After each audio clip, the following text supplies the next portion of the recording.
저는 이제 운전을 고3 때 수능이 끝나면서부터 이제 하기 시작했습니다. 사실 그때 이제 학원 다닐 형편이 되지 않아가지고 이제 저희 교회가 이 옆에 공장의 기숙사에서 이제 시작을 했는데, 이제 어느 성도님께서 폐차 직전에 봉고차를 교회에다가 빌려주셨어요. 저 운전 연습하라고. 왜 학원을 잘 못 다니니까. 그래서 이 공장 마당이 한 3,000평 정도 되는데 거기다가 S자, T자 이렇게 굴곡 그려놓고 이제 엄청 열심히 했습니다. 아직 면허가 없을 때니까 얼마나 차가 좋아요.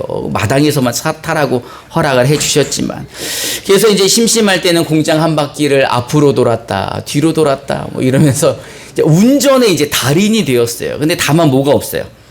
면허가 없는 거죠. 그래서 이제 면허를 따기 위해서 직접 이제 충주 면허시험장에 제가 이제 등록을 하러 갔습니다. 등록을 하러 갔는데 등록한 날은 또 운전을 못 하더라고요. 그래서 이제 다시 돌아와가지고 그 다음번에 가서 이제 한 번에 딱 이제 운전면허를 땄으면 얼마나 좋겠습니까? 제가 필기만 3번, 기능에서 2번, 주행에서 1번. 그러더니 그날 면허증을 딱 주는 게 아니라 면허증 받으러 뭐 하러 가야 돼요? 또 교육을 받으러 가야 되잖아요. 제가 한 충주 면허시험장을 한 10번은 다녀온 것 같아요. 여러분, 이 주천리에서 면허시험장을 가려면요, 여기서 시간 맞춰 나가 버스 타야죠. 감곡터미널에서 충주 가는 버스 타야죠. 충주 버스장에서 단월 가는 버스 타야죠. 버스 타고 내리면 한참 시험장 걸어가야죠. 이거 아마 요즘에 이제 학원 다니면서 따신 분들은 잘 모르실 거예요. 그러니 제 마음속의 간절함이 얼마나 컸겠습니까? 그죠? 그래서 면허증을 딱 받는 날, 그 면허증이 얼마나 소중한지 몇 번 가서 딴 거예요. 10번 갔는데 여러분, 말이 10번이지 갈 때마다 얼마나 기도했겠습니까? 그죠? 한 번 따신 분, 한 번에 따신 분들은 이 감흥을 모르시죠. 오늘 우리 임연배 성도님께서 이제 교회 다니신 지 30년 만에 세례를 받으셨습니다. 얼마나 의미가 있습니까? 제가 이 세례 준비를 하면서도 감격스럽고 이 세례 문답을 하면서도 교육을 하면서도 너무 감사가 되더라고요. 사실 이 세례라는 것은 이제 예수님을 믿어 임마누엘 교회의 일원이 되겠습니다라는 자격증을 받는 것과 같습니다. 이 세례라는 말은 씻는다, 깨끗하다라는 헬라어 밥티조라는 말에서 나온 겁니다. 원래 세례는 우리가 제가 주보에도 올려놨지만 예수님이 세례 받으실 때도 어떻게 했어요? 요단강에서 물에 들어갔다 나오신 거죠. 세례를 받았다는 것은 내가 이제 죽었다, 그랬다가 다시 살아났다라는 의미를 가지고 있습니다. 오늘 본문에서 사도 바울은 우리가 세례를 받았다는 것은 예수와 함께 죽었다는 것이고 다시 예수와 함께 살아났다라고 말씀하고 계십니다. 우리 로마서 6장 3절부터 4절을 우리말 성경으로 함께 봉독해 봅시다. 시작.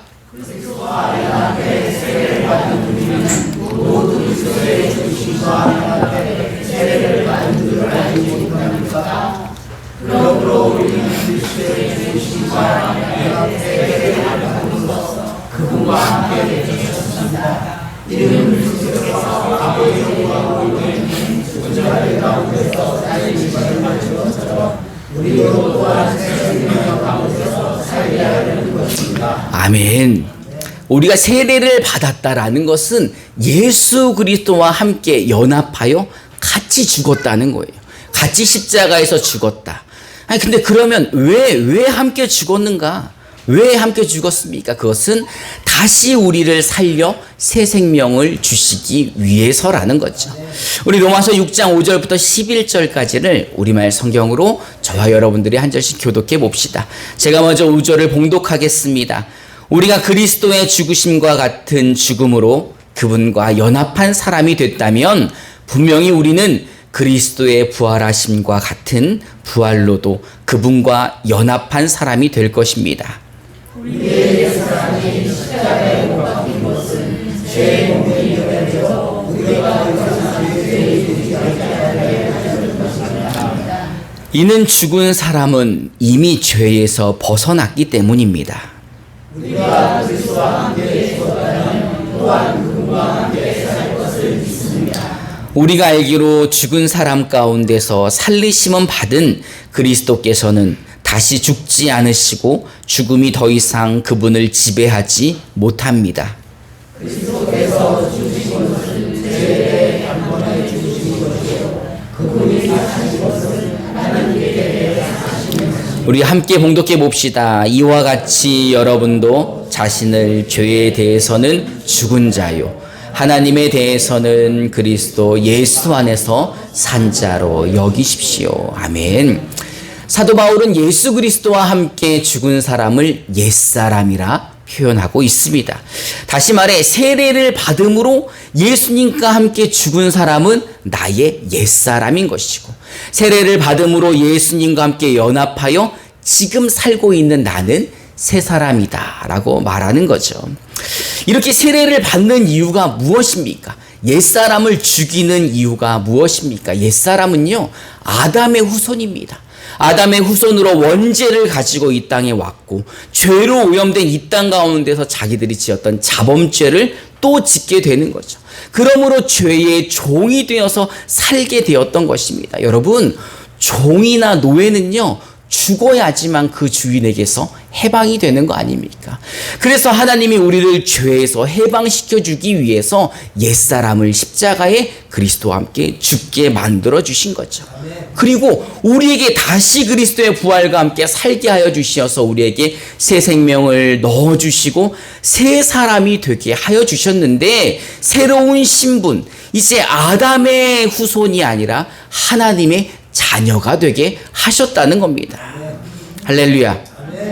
여러분, 하나님의 자녀가 되었다는데 이거보다 더 큰 복이 어디 있습니까? 여러분, 하나님이 누구십니까? 천지를 창조하신 온 우주 만물의 주인이십니다.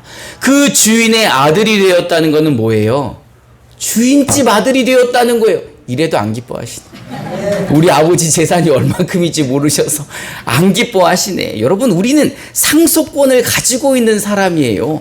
법적인 자녀. 이제 하나님께서 재산을 분할해 주실 때 n분의 1을 받을 수 있는 법적인 자녀가 되었다는 것입니다. 여러분, 이게 누구 때문에 이렇게 되었습니까? 누구 때문에? 할렐루야, 할렐루야.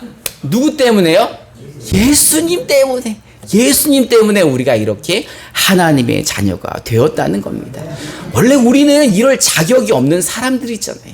원래는 우리는 원죄와 자범죄를 가지고 죄 가운데 살다가 우리 심판받아 지옥 갈 수밖에 없는, 멸망당할 수밖에 없는 사람들이지 않았습니까?